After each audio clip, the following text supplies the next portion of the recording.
right, hello everyone. Welcome back to my channel. My name is Micah, and today we are doing an October reading wrap-up. So I had the fortune of reading some pretty good books in October. I read 5 books, and we're going to go over them in the order that I read them. And I was definitely looking for the spooky vibes for October for sure. So, our first book that I read was A Death in Door County by Annaliese Ryan. I picked this up at my local Barnes & Noble. So, the premise of this is there's a woman named Morgan, and she is a cryptozoologist, so she hunts cryptids, Loch Ness Monster, Sasquatch, that type of thing. And she lives in Wisconsin in the Great Lakes region, and a couple of, canoers, they go missing, and there's some weird bite marks on the body. So the local detective basically hires her to see if there's anything there, like it's a possibility of a creature. So I gave this 2 out of 5 stars. This is basically like a really grim Scooby-Doo and the Loch Ness Monster, if any of you have ever watched that movie. And it's like, it's bad because it's like kind of meant to be serious, but it just comes off as kind of like hokey. Yeah, I didn't love this. I didn't like the main character, Morgan, very much. And plus, this is like the back cover is, it's deceptive. Like if we look at this one part, it's like, it's talking about how she likes cryptids. And it says, it's a hobby that cost her parents their lives, but one she'll never give up on. Based on that description, you think that they're in some sort of accident looking for a cryptid, right? Like some sort of boating accident, something with nature. No, and I'll give a brief spoiler warning, but it's that like she had this ex-boyfriend who was a fraud, and he murdered her parents on like a trip they were on. So that's very, very deceptive. It's misleading. I didn't love the writing of this. Like Morgan, she's very wealthy, but like the way she chooses to spend her money, like there's a woman who Morgan gets hurt and the woman gives her a candy bar and she decides to open up a scholarship fund for this woman's like grandson. But then she meets this woman who she knows is being domestically abused, and she like, they kind of come up with a scheme to get her the money so she can leave her husband. But Morgan could easily give her the money. In my mind, someone who is being abused is more deserving of the money than this woman who gave you like this granola bar when you were lightheaded. And also like she, her and this detective, they kind of have this little romantic thing going, but she like just will break his trust for no reason. Like at the beginning, she's like an amateur sleuth who has to do things her own way. And eventually he gets on board, right? He's like, yeah, we just have to do things the official way, but we can basically, I'll do what you asked me to do. And she like hides things from him for no reason. So I gave this a 2 out of 5 stars. There's another book coming out in this series that is about Bigfoot. And if any of you know me, you know that I hate Bigfoot with a passion. But I must be a masochist because I am going to get the second book in this series, even though it's Bigfoot, because I want to know, because they never arrested her boyfriend for like murdering her parents. I want to know in the second one if they arrest her ex-boyfriend. I want to know more about it. And this, when I say Scooby-Doo, it really is. Like, she has a dog, and she's one of those really annoying people that their dog has to go everywhere with them.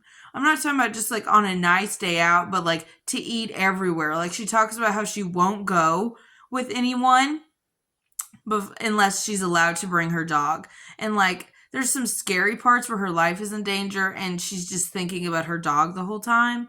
And, like, there's a lot of description about her taking her dog out as part of just her daily routine. More than needed to be there, for sure. So, 2 out of 5 stars. I really thought this was going to be a cozy little mystery, but I guess it technically is, but I just don't think it was well done. So, 2 stars. Our next one is, and I'll put a thumbnail up in the video, was Halloween Party by Agatha Christie. This is a Poirot mystery. I listened to the audiobook version of this, like the BBC dramatization, like the full cast thing. I gave that a 4 out of 5 stars. It was pretty good. My only really complaint with it was, well, it was more about the audiobook than the story itself, but I gave it 4 out of 5 stars. And I've heard some people say that the movie A Haunting in Venice is based off this book, and I think that's true. I could be wrong, but if I'm right, that's a very very loose interpretation. Like, it does have Perot in it, and some of the characters mention like it's the same character names, but it's a completely different setting. Like, it takes place in England, and the premise of it is that there's this little Halloween party for like the local girls, and a girl gets murdered there. In the movie, it's a lot different. It's about this girl who has lost her daughter, and she calls in like a medium to do a seance, but there's none of that in the book. But the book was pretty good. I enjoyed it. I do like Christie's style. I like the Perot books pretty well. So yeah, I'd give it 4 out of 5 stars. It was pretty good. But if you're looking for like the book that inspired like Haunting in Venice, this isn't. I mean, there's some similarities, but it's not really there. So just a heads up for that. But it was really fun to have that spooky little audiobook read during October. All right, our next book was The Only One Left by Riley Sager. And I don't know if you can see this, but I tabbed this bad boy up. I loved this. So the premise of this book is it's kind of like a Lizzie Borden style murder, which if you don't know a lot about Lizzie Borden is there was, her family was murdered, I think except for her sister. And like all signs pointed to her, but they didn't have enough evidence to convict her. She was arrested and put on trial, but she was acquitted. And, there was a little rhyme that was made up about her. And there's a similar family. This takes place in Maine, so automatically spooky, right? And it's about this family in the 1920s, and it's presumed this woman murdered her sister and her parents, and there is like a little rhyme. They're very wealthy. None of the servants were there, though. And then flash forward to the 80s, which, by the way, I kept forgetting that it was the 80s. Like, they would talk about modern technology and it would be a Walkman. And I was like, excuse me? But then I remembered it was the 80s. But this woman named Kit, she is down in her luck. She's had a lot of personal tragedy, career tragedy in the last 6 months or so. And she takes this position that no one wants, and it is caring for the woman who supposedly committed those murders, Lenora Hope. She had like a couple strokes and polio and other things, so she's like completely bedridden. She can only like use her left hand a little bit. And so Kit and Lenora start communicating. Lenora starts typing on this typewriter, and slowly kind of unfurls what happened that night in 1929, which was the same night as the stock market crashed and the Great Depression started. So what a coincidence there. But there's a lot of twists and turns in this. And, I was talking with my friend's girlfriend, and she read this, and at the end there's like 3 major twists, and she's like, it's just too much. Like, it's just all over the place. And I agree with that. But I'm the type of person who is down for it. Give me that drama. Give me that wildness of it. Okay? So this is my first time reading Riley Sager, and I really, really enjoyed their work. So I gave this 5 stars. I absolutely loved this book, and I will be reading more from them. But it was definitely great for October. It had that spooky Maine vibe, the Lizzie Borden, the murders of it. And also there's kind of some like fall of the House of Usher. Like this house here that is on the cover, they call it Hope's End. It is very much a character in and of itself. So this is an excellent book. Highly recommend. I know spooky season is over, but really any day can be a spooky day if that's what you want from it. Okay, so the next book I read, and I'll put a little thumbnail in the corner, was Inkblood Sister Scribe by Emma Torres. I did a full reading blog on this book, so I am not going to go into it. But that video does have spoilers. But that was a book I gave 5 stars to. It's a book if you love magical books, if you love books about books. It's really great. There's a lot of family bonds, about sisterhood. It's really amazing. I gave it 5 stars, and just the Premise of it is about two sisters, and they are in a world where there are magical abilities, like magical books exist, and you just kind of prick your finger and put some blood in there, and you read the spell, and you can complete the spell. And these sisters have been separated for 10 years, and their dad dies, and then some things happen, and they have to come together to solve this kind of conspiracy theory around the books, and they learn a lot about each other and about themselves that they didn't think they would. So that was a 5-star book. The audiobook was excellent, and the story is just amazing. So I highly recommend Inkblood Sister Scribe. It's amazing.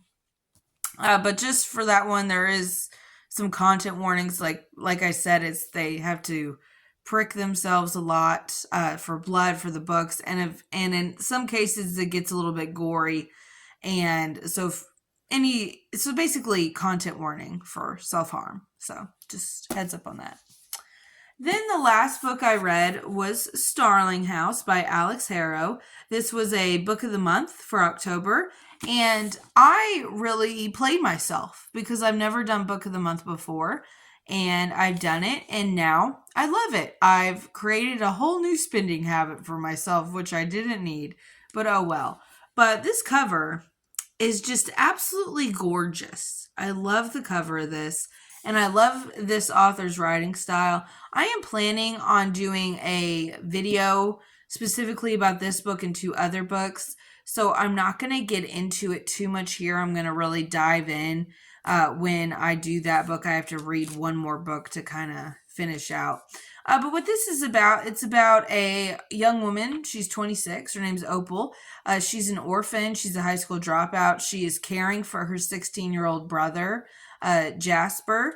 They are pretty poor. They live in a motel, and they live in this fictional town called Eden, Kentucky, and its main industry is a power plant. It causes a lot of bad air quality, but that's where most of the jobs are from. And there's this creepy house that, it's that one place in small towns that always exists. Like, there's all these ghost stories about it. And Opal has always been fascinated with it. But eventually she gets a job as the housekeeper there, essentially. And we start to find out the secrets of the person who owns the house. No one really knows much about him or about his family. And Opal starts to have this connection with someone that she really doesn't have connections with people, because her mom died when she was 15, and her brother was like 5. So she's really been in a mother survival mode for 10, 11 years. So she starts to learn things about herself. She starts to make connections. And it really talks about kind of the underbelly of some of these small towns, and the things that go on, the scandals, and how if you're a certain race, or you're from a certain economic status, that you can get away with almost anything. Excuse me. So, and it takes place in Kentucky. I'm from Indiana, but Kentucky is from, kind of the area I live in, Indiana, 30, 40 minutes you can get to Kentucky. Even some places are closer in my county. So it's really, I like the Midwest vibe to it. And this cover was amazing, and the writing is great. And I highly recommend this. I gave this 4 stars, and I'll kind of talk about why it didn't make it to the 5-star mark in my video that I do. All right, everyone. So those are the 5 books that I read for October. I had a really great reading month. I had 2 5-stars, 1 4-star, or 2 4-stars, and a 2-star. But you win some, you lose some. But really some excellent books out there, and I really lived it up for spooky season. Okay, hopefully I will be posting my video about Starling House very soon, and I will see all of you later. I hope everyone is having a great day, and everyone stay safe out there.